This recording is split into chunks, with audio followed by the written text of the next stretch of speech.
Resilient leadership. Thanks, Mark. I gotta tell you that this whole notion of mental toughness, I think it's a human tendency, a human propensity to assume that the generation before you is weaker than our generation. I know my kids, my parents said the same thing about me. Maybe you've said the same thing about your parents, that you heard from them that no, we're not as tough as we were. You don't know the real tough times. So you're going to hear a bit of my bias about that. You're going to hear my opinionation. You're going to hear my opinion. You're going to hear my research based on my anecdotal evidence. If any of you want to verify any of the evidence or push against it, please feel free to put any resources in the chat room.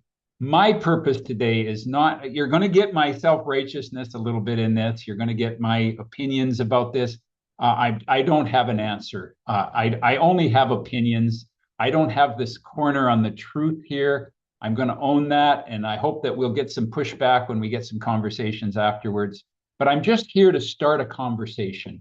I'm here to just start us thinking about mental toughness in some new ways. It's my premise that we need to talk about it more. We need to declare it as part of our values in our organizations because it's a challenge today. And I'll give you some rationale for that. Before I get into my topic, for those of us who live above the border here, I just want to share with you, we had a little moment of national celebration yesterday, a little national pride. This was our first ever World Cup victory, and we had a lot of pride in that. And we had an opportunity. I think the way that the country who were connected to soccer, the way we celebrated it, I think we assumed that we won the whole thing, but it felt like a gold medal in the midst of this. So just a moment of national pride. I think these events sometimes can bring the country together, certainly more than some of our political leaders. All right, let me give you an outline of what we're going to do. We're going to go on a journey today. Resilient leadership and mental toughness. You're going to see me use these two words, resilient leadership and mental toughness, synonymously. I know that they actually are different, but for the sake of simplicity today, I'm going to use them interchangeably. When you get mentally tough, you're a resilient leader, and when you're a resilient leader, you go get mental toughness. So what is mental toughness? What is resilient leadership? What do we mean by this? Why is it important? And how do we build it? I want to leave you some concrete strategies that you can take back to your team, to your family, regardless of whatever leadership role, or even if you don't have a title, with or without a title, you can develop your own sense of mental toughness. So I'm going to start with this stock photo here. I think it helps when we're trying to explain something, it helps to understand what it isn't. So mental toughness is not conscious insecurity, hard-heartedness, or self-importance. So I just want to break these down a little bit and just share with you some of my perspective on this. And this picture will help me with the story that actually originally, this stock photo, obviously, but it reminds me of a story that I heard when probably 2 months ago from a client that got me inspired to say, maybe I'm going to do a webinar on this. So here's how the story went. This is a director of nursing at a hospital. And she had hired me to come in to work with all of her staff. And she was telling me this story about, because I always have a design, I don't have anything off the shelf. I always design my presentations and really tailor them to the need of the organization. And she just shared with me this story as we were talking about a message that I could bring. And she said, I got this text a few weeks ago from one of my team members, a nurse on my team. And she said, I won't be into work today. And this came in from a text, and then she texts back, well, what's going on? Why can't you make it to work? I have a flat tire. And she said, well, and of course, this is a conversation over a text. And she said, I have a flat tire. He says, well, can you get the tire fixed? And she said, yeah, I've called my dad. My dad's called the tow truck. The tow truck will be here in about an hour. And she said, well, how far are you from work? And she said, about 15 minutes from work. And then she said, well, then I'll expect you in about an hour and a half, 2 hours. Come in when you get your tire fixed. She said, no, I can't come in. I'm too traumatized from the experience. Now, this is what I call conscious insecurity, at least. Now, again, I wasn't privy to knowing her life, to knowing her background, to knowing what she'd experienced. Who knows? what background. So she was very conscious. And at least she had the wherewithal to let her boss know that she wouldn't be in. But it's not what I would call mental toughness. I grew up in a day, and again, we're going to make reference to this in my self-righteousness place, that we grew up in a day when you learned how to change a tire as part of driver training. And there wasn't tow trucks around that would be there in an hour that you could call your parent. You just had to fix the thing and get to school when you got to school or got to work, right? I can tell you, as a sessional instructor at the University of Calgary, I will never teach a 9 o'clock a.m. class on a Monday morning. At best, we got 2/3 of the students there on time. And university has a policy that you cannot grade down for tardiness. If a student is late, you can't grade them down. You can grade them down if they miss material that they get tested on, but you can't grade them down for being late. That's just a standard now. And we give now 60% of more A's than we did in the last generation. It's a lot easier to just give an A, because if you give less than an A, you will get fought. There will be a fight, there will be an argument. And it's good that students are speaking up and speaking their mind, but there's this sense of when parents call me, and I'm telling you, parents will call me at the university level, to challenge their students' grade. And this is not developing a sense of mental toughness. I've had some of my students were during this last time, I'm hot off of this last semester, so I'm on the edge of this. But for example, we had a rugby player, and she said, "I won't be at class today." I got text 10 minutes before class. I won't be at class today. I had a game yesterday, and I'm tired and I'm resting today, so I won't be at class today. Where's our sense of mental toughness to get in and show up and be there? Okay. If you are associated with high schools today, you understand that high school diplomas don't mean anything anymore. High school, you can't fail a student. And so what happens is it's just so easy. It doesn't mean anything to get a high school diploma anymore. We're in a bit of a sad state there. So my daughter's a high school teacher, and this text came to her recently from one of her students. "Dear educators," this was on a Monday morning. It could have come in on a Sunday night, actually. It says tomorrow's absent. So it would have come in on a Sunday night. "As you know, I just ran the half marathon and I'll be unable to go to school tomorrow." Oh, it did come in on the Sunday night. "As I will need to take a day to recover. I will go over any material I may miss on my own. Sorry for the inconvenience." So you have to hand it to the student. At least this is a grade 12 senior student. At least got to hand it to him. He was tough enough to run a marathon. And you know what? But why would you allow yourself to have an excuse not to get to school because you ran a marathon? I've run marathons. I get it. You're not going to be walking very much. You're not going to go out and run another half marathon. But why can't you sit in the class and at least show up? Now, the kicker is what came from a parent. This is from the parent that morning. "Good morning. This student will not be at school today. He ran a half marathon yesterday in the rain and is sleeping off the aches and the pains." This is a parent who, in my opinion, is not building mental toughness to say, "No, yeah, you've run a marathon. Good for you. Now get to school. You got to show up in life." Would you be able to miss this? Will your employer give you a day off? Your employer doesn't care whether you've run a marathon or not. There's an expectation that you get there. But when the biggest pushback is from parents in this regard. Now, so that's my first point. You can be conscious. Yeah, he was conscious, but he's insecure in terms of dealing with it. The second thing that mental toughness is it's not hard-heartedness. I don't want to take us back to the good old days. They weren't the good old days. They were the old days, and we don't want to go back there. And this is my mother. At 18 months, was given the reins of a horse and expected to ride a horse. She rode this horse 6 miles to school in grade 1. She also got strapped in grade 1. She didn't tell a soul. And she just walled up. She lived in a very abusive relationship with her father. Her father was a very abusive man. She lost a husband in the Second World War. She had a stillborn baby the year after I was born. My sister gave a child up for adoption when she was a teenager, that she lost a granddaughter. And there was no support in those days for her to get emotional connection. There was no sense of support with it. And she just walled up and toughened up. And my mother was tough, if anybody knew my mother. This is 10 kids were raised in this shack. She was very accountable.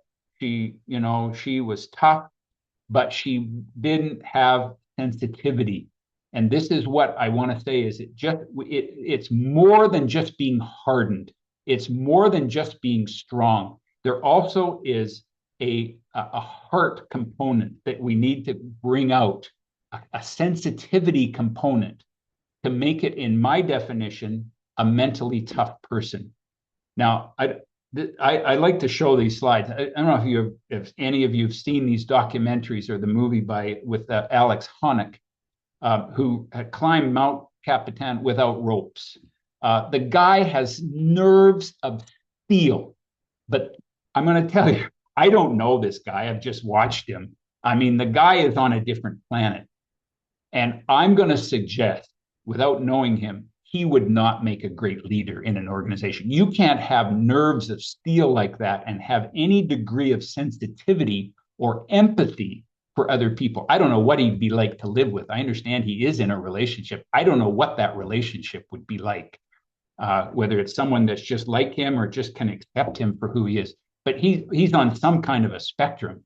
But this is not what I mean by mental. I don't have any judgment about this. It's just not what I would call mental toughness. That's, just having the ability to muster your way through something hard is not what I call mental toughness. Some of you might recognize that I've got a little eye injury here. So I'm up, this is a safety moment, but I'm up in the garage last weekend moving a box, and I didn't realize, as I wasn't paying attention, that on top of the box I was moving on this shelf, there was an electric pump. And as I moved the box, the pump fell off the box and hit my face. Thankfully, it didn't hit my eye. But I am just geared to just move through stuff. It's the way I'm wired. It's the way I was raised. You just toughen up. And this is the downside. This is the downside to mental toughness. It's the shadow side, if you will, of mental toughness. I relate to this guy. I would never climb a mountain like this, but I relate to this sense of just shutting the world off and just doing what is right. And those of you who know me, I know you can count on me to be accountable. Well, I was having an interview I'm going down to Portland, Oregon next month to work with a coaching organization from around. There's coaches coming in from around the world, and the person who's in charge of this organization had hired me. And he was interviewing me, and we had a call to get interviewed online. And then he was going to just to introduce the coaches to me, and then he was going to send the recording out to everybody. And he saw my eye, and you should have seen it on Monday. I had a little bit of my wife's makeup to cover up the blackness, but I had a pretty big shiner on Monday morning. And first thing he said, hey, and then I also in my introduction to him, I was telling him that my dog is in the middle of dying, but he's been in the middle of dying for the last 2 months. It's like a roller coaster. He can lie on the floor and not move for a day, 24 hours, and then he'll rally, and you just never know. And so I'm living with this grief, and then I'm not grieving, and then I'm excited because he's got another day to live. And so so it's been a really disruptive week. And I thought on Monday morning that we had lost him. And so anyway, he said, listen, Dave, do you want to postpone this? We can record this next week. Give yourself a week. And my immediate response is, no, I got it. I'll move through it. And I'm going to tell you that mental toughness is not always a strength, because it can be at a point where you disrespect yourself and you don't tune into what you really might need in your life. Okay. So this is something we all just got to navigate. There's no easy formula here. There's no definitive answer to this, but we got to just keep at it and keep the conversation going. This yesterday was an example of what I would call mental toughness. And when these players lost one of their brothers to a broken leg in the middle of the match, you saw the tears. You saw the emotion. They were not holding back. You saw the emotion, but they didn't then they had to go and play the rest of the darn match. when their brother was off to the hospital, but they didn't let their emotion, they showed their emotion, they got in touch with their emotion, but they didn't let their emotions run the rest of the game.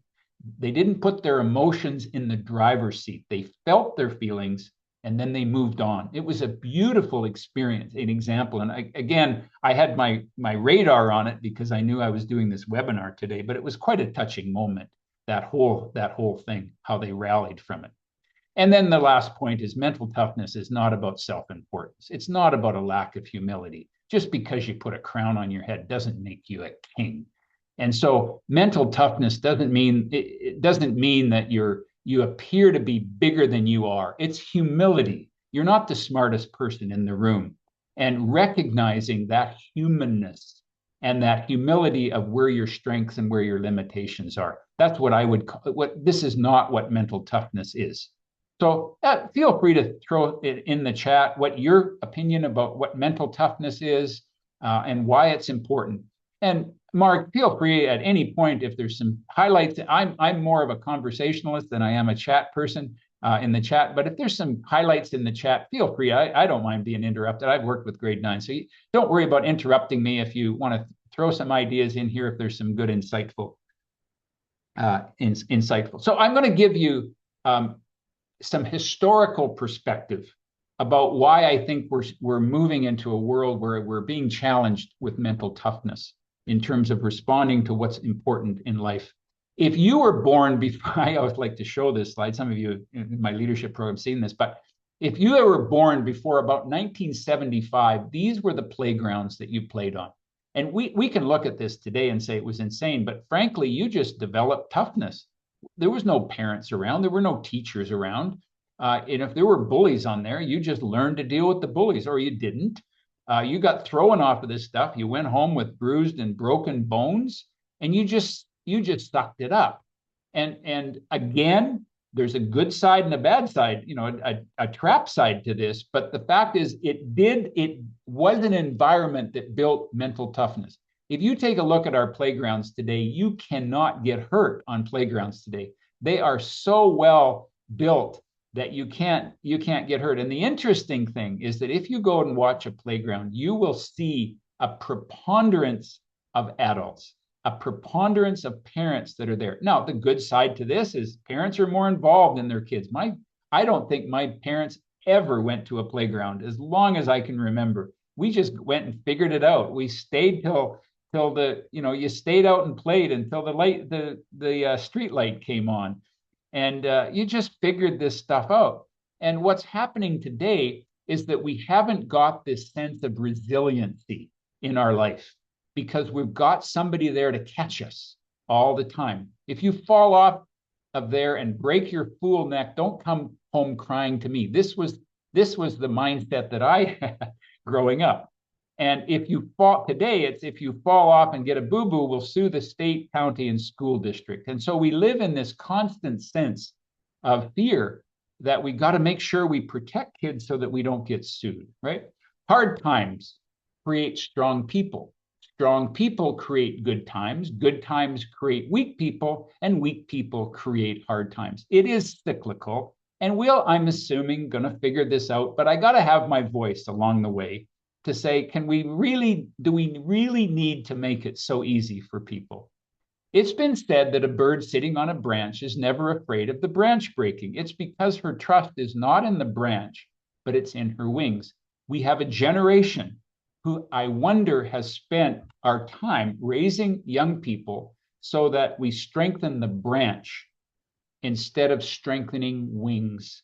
And in the process, we don't build that strength of trust in ourselves, and that it leads to insecurity. And there's lots of research that suggests an increase in anxiety, an increase in depression. We just don't have the confidence anymore. Now, I showed this slide pretty much in every workshop, and I showed this slide at my last Life in Transition workshop that I was doing online last fall. And there was a woman I guess it was this spring that I was doing this course. And there was a woman in the course who was quite quiet. And during the course, I was saying, "Are you doing okay?" And we followed up with her, and she says, "No, I have a lot going on." And she was really struggling with some of her own personal issues. And about a month afterwards, I just sent a little note to everybody, just wondering how you're doing. And I particularly was concerned about this woman because she felt, she just felt a little bit like you knew that she was impacted by the material, but I was just concerned about her. Anyway, she said, you should know that I went and got a tattoo. And the tattoo was this little bird, because she said, I came out of that course, I wanted to remind myself. I don't think there's any better endorsement of any of my courses that she would be that impacted by what we went through. I wanted to remind myself that my strength is in my wings. It's not in the branch that I'm sitting on. I don't need to protect myself from a strong branch.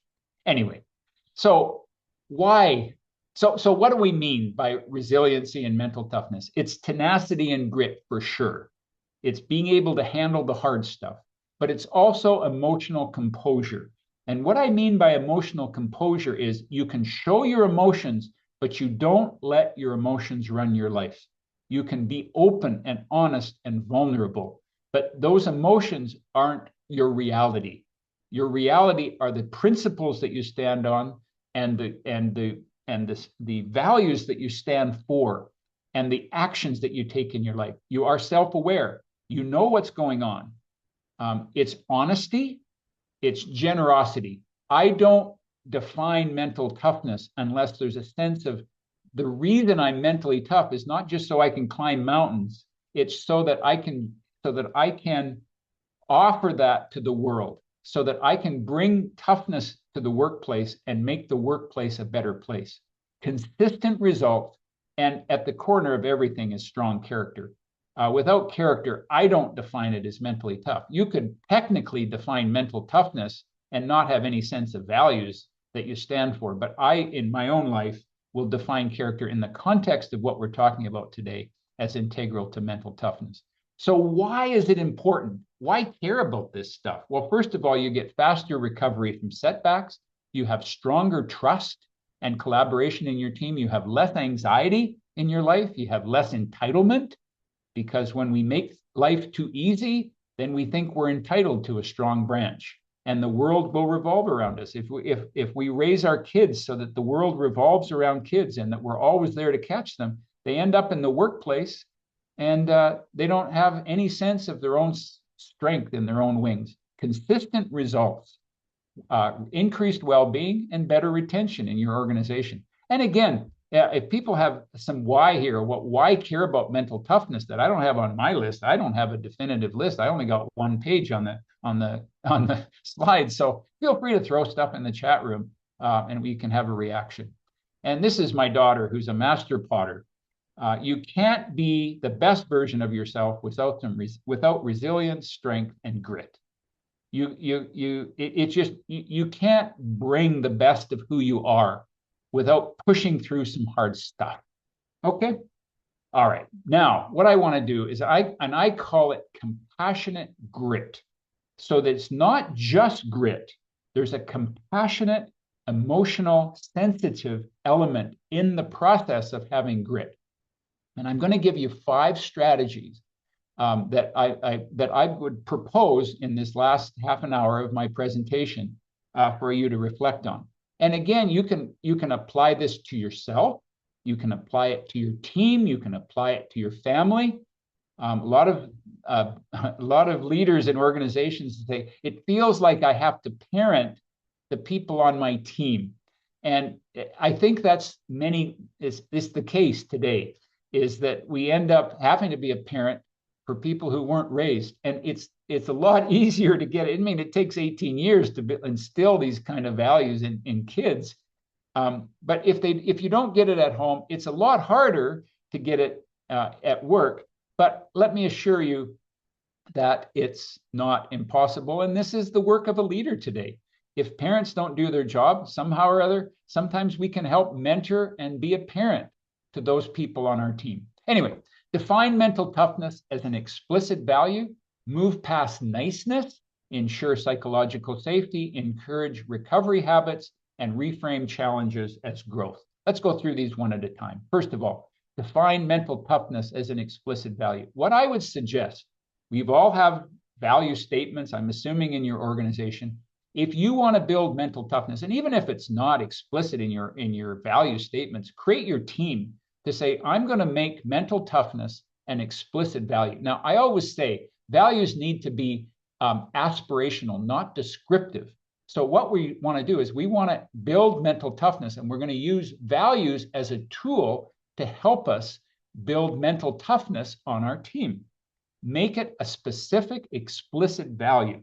Now, when it's an explicit value, what you want to do with all values, again, this is the same process that you would do with any value, but I would just suggest again, and you can call it whatever you'd like. I call it compassionate grit, mental toughness, whatever you want to call it, and then describe the behaviors that would demonstrate that.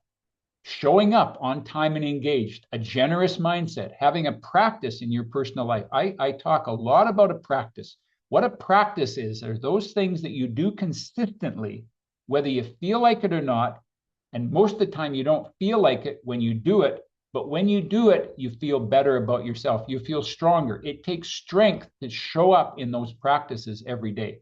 My mentor, Steve Covey, used to say, private victory precedes public victory.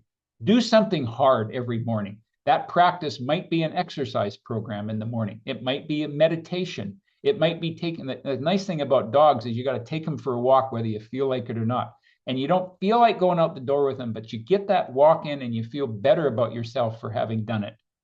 That's a personal practice. It might be a meditation practice, a prayer practice, something you do. Maybe it's going to a religious, going to church, going to a synagogue, going to a mosque, where you do something that's hard, but you know it nourishes you on a daily basis. This is a practice that builds strength. And you can talk to people in your workplace. What is your practice that builds personal strength for you? Because we value mental toughness here. We value resiliency. So I want to know what are you doing in your own personal life? And start to tell stories. I learned this from WestJet years ago, back in the 90s, when they had really a good culture. And they taught me a very important principle. Don't ever start a meeting without a story. And so tell the story about where in your team did you experience someone with mental toughness, and practice shining a light on it. And you get far more with your values when you shine a light on it than when you build it with a stick. Persist through challenge, emotional regulation, being able to feel emotion without that emotion taking over. And we support each other to do that here. It's okay to have emotion, but we don't run our life on emotions. We build our team based on connection with each other, staying focused in the midst of distractions. There's all kinds of distractions in the world today, but we stay focused on what's really important. We know what's important. We know what our goals are and our values, and we don't allow ourselves to get distracted. And we work, and again, these are aspirational. You don't have to do this perfectly, but you move toward this and you put it on your radar. Delivers results. Hey, we got the job done, whether you felt like it or not. Whether it was tough, we did some extra time, we got some time, we did some work. And the ability to connect with people. You can't have mental toughness, and we're going to learn this in a minute. You can't have mental toughness without connection. This is not an isolated, that's the old days where we just got mentally tough, but we didn't know how to have sensitivity over within our work, and at the same time also be strong. Sensitivity and strength are not mutually exclusive. I learned this from my dad, where when he would, I'd set my alarm to get up in the morning to exercise. I was pretty serious running back in those days, and he had a saying that mind over mattress. You don't, you get out of bed whether you feel like it or not. You'll never make a great athlete until you know how to do that. So again, whenever you have an explicit values, recognize it. Hire for those values. In the hiring, I'll tell you, the easy way to have a resilient culture is to hire resilient people. It's a lot more difficult to you can foster it, but I don't know that you can really teach it if people don't come there. So make sure that hire for it. What are your experience with mental toughness? It's one of our values here. What did you learn in your life about mental toughness? Where were you tested under pressure? Where were you demonstrating? And again, these are my list of behaviors that would demonstrate mental toughness, compassionate grit. But you can come up with your own list. In fact, feel free to jump in on the chat. and put words that you would describe here. Hire for this and promote for this. We don't promote people that don't have these qualities. So this is how you live your values, and you start to really say this is important to us, and you make it explicit. All right, move past niceness. Now, most of us on this call are Canadian. We are polite, we are nice, but I'm telling you, there's a price to nice. And what we want to do is nothing wrong with nice, but we need to move past it. This is a nice culture. People are, think of the culture that you currently live in right now. People are respectful, conflict is rare, generally positive interactions, people avoid stepping on people's toes, meetings run smoothly, feedback is softened, no one rocks the boat, polite cultures look healthy, at least on the surface. So what's wrong with nice cultures? Well, what's nice? It's the price of nice. In fact, think about the family that you were raised in, or that if you're a parent, that you're raising your kids. We raise kids today in nice. We don't want to rock the boat, but I'm telling you, you can't get from childhood to adulthood and be nice about it. You can be respectful, but you are going to have some tough conversations that build mental toughness. You can't be there to make your employees happy. You can't be there to make your kids happy. That's not the job of a leader. Servant leadership does not mean that you're there to meet all their needs so that they'll be happy. Servant leadership is committed to being there to give them what they need so they get their job done. Honesty gets filtered. Tough conversations are avoided. Accountability weakens. Resentment goes underground. Teams protect comfort over truth. Over time, performance erodes. Unresolved tension builds, a lack of real trust, and a lack of, you miss potential individually and collectively when we're not real with each other, okay? And what I am stressing here is what I call authentic organizations. Trust is not built on politeness. Trust, it's built on truth spoken with care. Niceness without honesty is avoidance. Honesty with respect is where real leadership lives. And the goal is not to remove care from your culture in order to be tough. It's to remove avoidance. This gets down to grassroots about what really matters. So my question for the day would be, what are you avoiding that needs to be faced in your life? There's nothing like mental toughness. There's nothing like action to build mental toughness. You can't think your way into mental toughness or resiliency. You have to act your way into mental toughness. You have to actually take action. What are you avoiding? Maybe you're being bullied at work and that you need to take a stand. Maybe you need to risk your job. Maybe it's a lot easier to look at what the culture is avoiding rather than looking at what you're avoiding within yourself. What needs to be addressed in your life, in your organization? Start with a personal relationship. What needs to be faced in your own life? Okay. Third point is to ensure psychological safety, caring about people in a way that strengthens wings, not branches. So I know that I went over that nice culture quickly. I went through this material quickly. If you have any questions, I'd love to have more deeper conversations with you. If you can stay or reach out to me for any of this, because it's something that I'm really talking about much more when I work with cultures, is this price of nice. Okay. Okay, so ensure psychological safety. This is why you can't just go back to the good old days. They're not the good old days. The problem with the good old days is they weren't good because there was not this consciousness of psychological safety, caring about people in a way that strengthens. You can't just get rid of caring. Again, it's not about getting rid of caring in order to build toughness. Hey, we just care too much about people. No, we care about people in the wrong way. That's actually not caring. If it's not strengthening wings, it's actually not caring, it's pleasing. And what we want to get rid of is pleasing people, because pleasing people does not build strength. Be an encourager, not a rescuer. And it's what I call differentiated leadership, staying grounded in the midst of anxiety around you. So let me give you a really concrete example of this. I got a good friend who had this was a number of years ago, but he just told me this story recently. When his daughter was 14, she got her first job interview. Now his daughter was very prone to anxiety. It was a job interview at Boston Pizza, and he drove her into the parking lot, and she was crying. The tears were coming down her cheeks. I can't go in and do this. Come with me. You gotta help me with this. I can't do this interview on my own.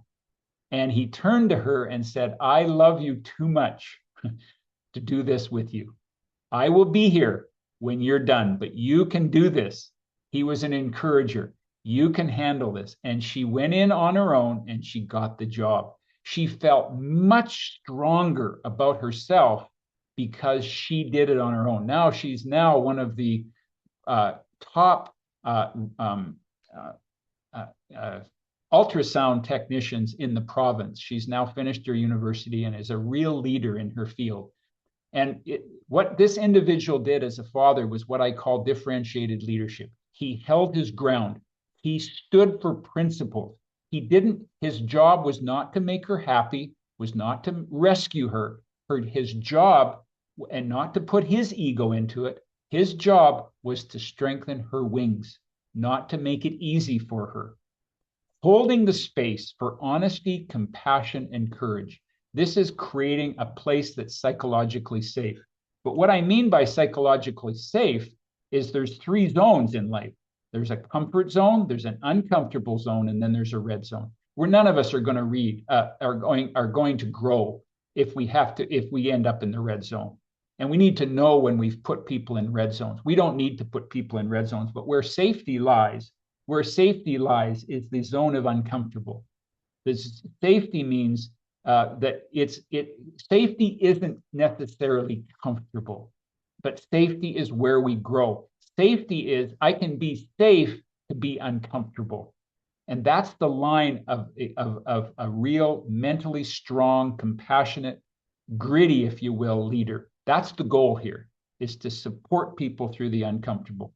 Now, I'm going to show you a video. If you've been through any of my leadership programs, you've seen this video before. But even if you've seen this 10 times, I want to have you watch the video through a different set of lenses, through a lens of this notion of creating safety and mental strength at the same time that you create safety. And I want you to watch these coaches. You're going to see all kinds of leaders here. You're going to see coaches, a parent, a sibling.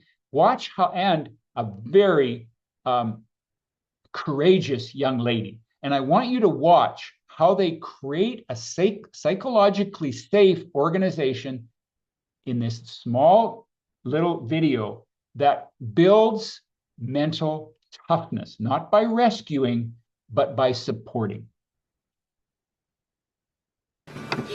Have you done it yet? No. No? First jump? Yeah. You got it. Got it. So Sky, Yeah. so you can really feel it with your legs, and then you can just ride over the gap. You don't have to pump it on the way up. You can, but you don't have to. And as soon as you take off, you'll know you're gonna clear it. You know what I mean? Like as soon as you get to the top of that thing, you'll be like, oh, I'm gonna make it. There you go. Switch for you. Old guy coming through.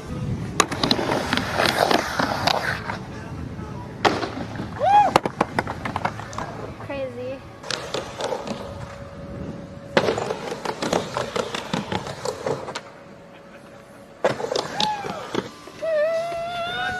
Got it, Sky.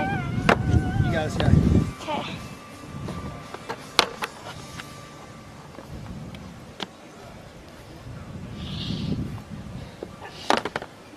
Got it, Sky. You got it. Same thing.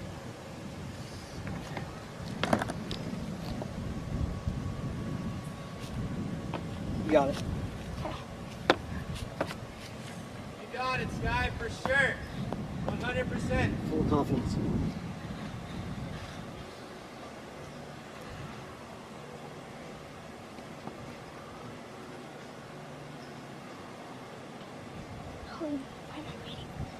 Okay, going. You got it. Yeah, Sky.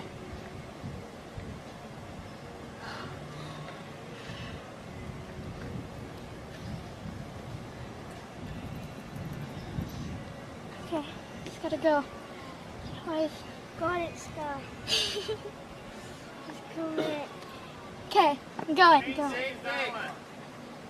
Okay. Nice, Get it. You got it, Sky.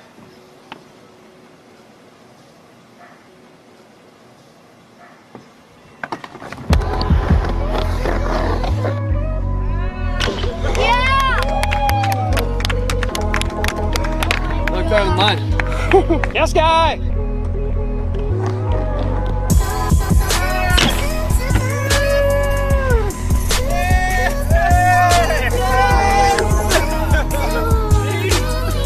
That felt fake. Yes,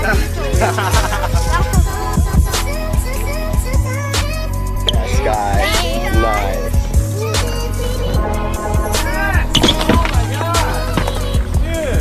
Dude, you got it. That was it. So with straight airs, you kind of want to like tweak it, because if you just hold it, it'll feel like you're moving around. Everything's really slow, you know? It's gonna like kind of keep you level. But you almost had that one.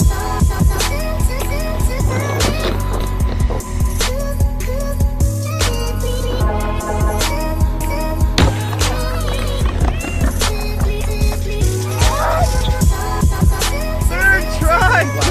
That felt good. I want to get the full line. So what in the, I love that video, in the chat room, feel free to just jot ideas down. What did you see the qualities of psychological safety in a way that created safety and mental toughness at the same time? She didn't get rescued. There was all kinds of patience. By the way, I edited out about 7 minutes that she was at the top of that before she came down. I just didn't want to put you through 7.5 minutes of torture. But patience. In fact, this is Tony Hawk, the world-renowned skateboarder. I've talked, he actually does programs for youth.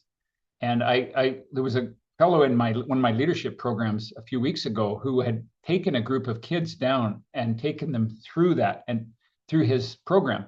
And one of his core values is silence, to allow people the silence to work it through for themselves. Nope, they weren't pushing, but they were creating a space to say, we're not going to let you off the hook. We're not going to rescue this. We're not going to rescue this from yourself. You got to get through it. And notice the confidence and the mental toughness that gets built, not by thinking about it, but by acting your way through that. Now, this was this is what you didn't see was the hours of work that went in to prepare for this. But the whole point is building this one step at a time, not rescuing, but inspiring. All right. I have trained with Olympic athletes. And one of the things that I've learned about Olympic athletes is there's two kinds of brains. There's an ow brain and there's a wow brain. And an ow brain has a natural propensity toward retracting from hardship. When things get hard, ow, I pull back, I retract. A wow brain is, I lean toward the hard stuff. If it's painful, I lean toward it. And if you don't have a wow brain, you will not be an Olympic athlete. Olympic athletes, frankly, actually embrace pain. They embrace and lean toward hardship.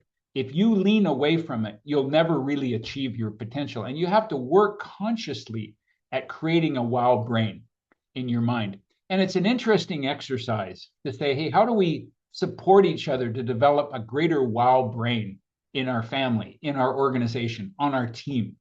And to say this is, and then talk about what are the benefits of this, that we really won't really deliver and bring our best self to work as long as we're holding back in terms of difficulty, right? Now, I'm going to come back to my dad. My dad was a connector, and he created in our family this sense of psychological safety. My mom was the encourager, but she wasn't the nurturer like my dad was. Now, I like to show this picture. My dad was a gymnast. He's on the right here, on his hands. This picture was taken during the war. When he enlisted for World War II, he wasn't accepted because of his eyesight. You think it was hard for individuals to come home, for veterans to come home from the war Let me tell you how hard it was for my dad not to be able to go to the war. But I'm going to tell you, he's one of those unsung heroes. He spent the war years building capacity with young people at the Rotary YMCA in Calgary. And those women on the back row, those women are women whose husbands were serving in World War II. And my dad was one of those, what I call him, my unsung hero during the war years, to take care of these young men while their dads were away at war. He was a connector. And for those of you who have heard my story about this, my dad was a gymnast, and he used to walk around the house on his hands when he was like 50 years old. This is my favorite picture up on top of Mount Yamnuska. This was my dad. And when I had a bad meningitis and was in the hospital for weeks when I was 4 years old, when I came home, my dad took me downstairs. We brought in some parallel bars and a tumbling mat, and we worked out every day. And he always used to say to me, don't pray for the world to get easier, pray instead for you to get stronger. I can still feel my dad's biceps. I can feel his shoulder muscles, the strength of his quads. But I can close my eyes, I can still smell my dad. Now, I'm telling you, he built mental strength. Now, he was planting seeds because I think he knew at some level I would be challenged with some of the same psychological challenges that he had. I have struggled with depression. And what he was doing was planting the seed for me to say, you can get through hard stuff. You can get through hard stuff. And I inherited the gift of some of his own mental health challenges. But my point here is you don't build the kind of mental toughness that I'm talking about by being abusive. You don't build mental toughness by simply making it hard. You build it with love and recognizing that, like my dad, his ego wasn't in it. He was helping me be stronger, not for his sake, but he was doing it for my good. And I will always be grateful for those seeds that were planted early in my life. But the seeds of mental toughness have to be planted in my mind with love. We need a spotter in our lives to really build mental toughness. We need somebody, when you're doing the heavy lifting, folks, you got to have somebody there that's helping, that's supporting you on your journey. Mental toughness cannot be built alone. Maybe you'll build one aspect. You might build grit, but to build humanity in the midst of grit is what we're after here. Okay. I put this little, everything, like all good consultants, I have a little 4-box model here, but what we're talking about is balancing pressure with support. And when you have pressure and support, you get optimum growth. Pressure with no support is depletion and engagement. Support without pressure is living in your parents' basement until you're 50 years old. It's making it too easy without the pressure and without the boundaries. But if you don't have support or pressure, you're living on the street. So somewhere in this, we got to continually ask ourselves, what do the people on our team need? Do they need support? If you support people when they need to be pressured, you're not building toughness. But if you're pressuring when they need to be supportive, you're not building toughness either. You're just simply building depletion. All right, encourage recovery habits. I want to cover this off here in the next 5-10 minutes here. No resistance, no muscles. I think we understand that. You got to, if you're going to go to the gym, you got to put the plates on the bar. No resistance, no muscles. You got to make it tough for people. At the same time, we need to have recovery. Now, I'm going to take you back a little bit, back to the 60s when I started to run. And the old way in North America of training distance runners was, if you had your performance level was A and you wanted to take it up to B, what you did is you just worked hard. You grind, push yourself hard. But what happens is this, is that in fact, what we're noticing, and when I went to university, I studied with a coach. I was under my university track coach, had studied with a guy named Bill Bowerman.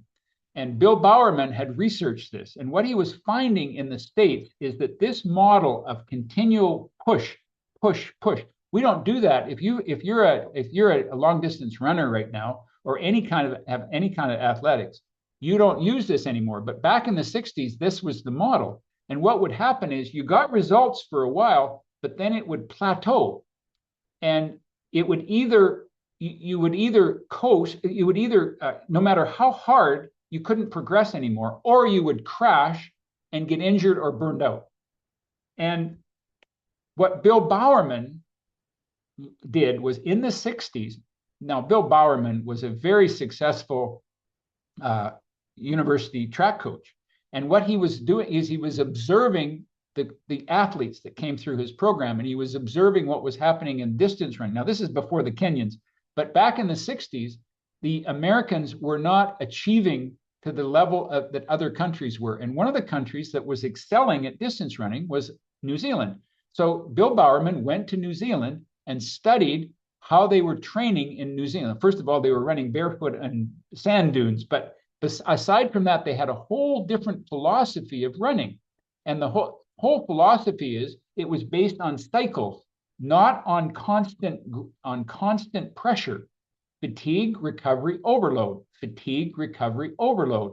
Fatigue, recovery, overload. And it was in the recovery that you actually grow. And what he did is he developed this whole approach and brought it back to the United States. He had a lot of pushback. And this is, by the way, this is fundamental now to distance running. But back in the 60s, this was revolutionary in North America. And what he did was he came back and he took what he learned from Arthur Lydiard in New Zealand and adapted it to his athletes. He trained 31 Olympic athletes, 51 All-Americans, 12 American record holders, 22 NCAA champions, and 16 sub-4-minute milers. And he did it using this system of recovery. So what's this have to do with organizations? Indication of undertraining, poor performance, depletion, injury, mood disturbances, and increased soreness. The indicators of undertraining are exactly the same as indicators of overtraining. And what he began to realize is that we need to incorporate rest. And I have incorporated this sometimes consciously and sometimes it doesn't, I don't always adhere to this, but this is life. And what does a recovery look like in your organization, and what about in your life? After the completion of a tough project, an unusually busy week, or a particularly challenging incident, stop and acknowledge the effort. Then ask, how are we recovering?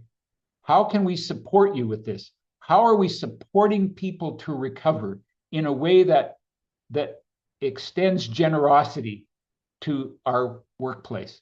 We have to honor recovery. And we are living in a world right now that has this constant sense of push, push, push, and we're burning people out.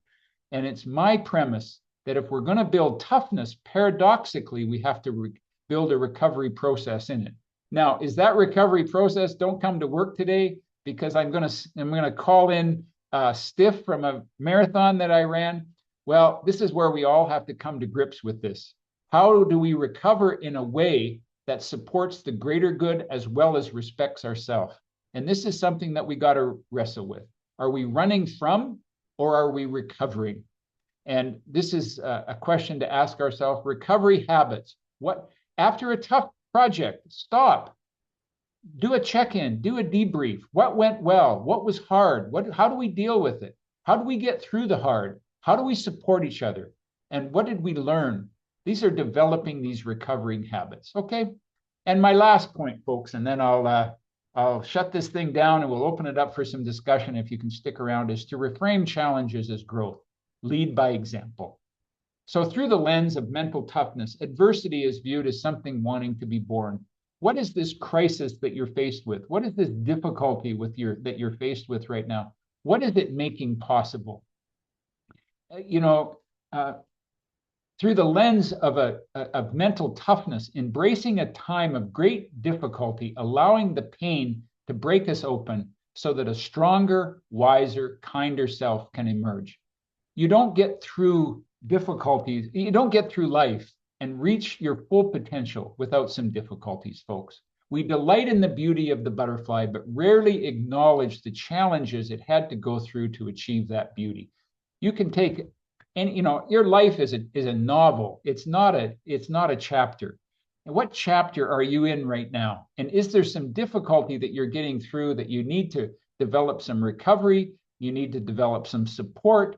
And what chapter are you in? Instead of pathologizing it and making it bad, recognizing it's a chapter in the larger story of my life. Okay. We all need what I call a strength building system in our life, something that gives us strength every day, something that's hard to do every day, but that we do it whether you feel like it or not. And keep that. It might be a community in your life. It might be exercise program. It might be a meditation practice, but something where you have to show up every day and do something that's hard, no matter what. Private victory precedes a public victory. And I hope I've planted a seed in this. Regardless of whether you can build this in your team, start to build resiliency in your own life. Okay. And here in my own life, I know that I got to get outside every day with my dog. I gotta touch the ground. I have to have I have a yoga practice every morning. And it's just for my own mental health, because I've had to struggle with this in my own life. I have to, by necessity, create a practice in my life to keep myself getting just incrementally stronger every day, mentally, physically, and spiritually. All right. So folks, I just do a little plug here for our podcast. If any of you would like to get to know me a little bit better, feel free. This will be on all your platforms. I'm also offering a life in transition program in the fall. It's an online 6-week program from October 25th to November 29th. It's going to be online on Sunday mornings from 9 to 11 Mountain Time. And our next webinar is on in August, and I just hit that just a little bit soon. It's in August on when is it? August 28th. Maybe put that in your calendars. And I don't know what I'm going to present on. If anybody has any requests or suggestions about what I might present that on in the fall, feel free to throw that into the chat room. I'm always open for your suggestions. And folks, that's it for my presentation. If you can stay on, I'd love to see you. Love to have conversation with you. Marg, you're going to turn on the videos for folks and allow them to unmute themselves. And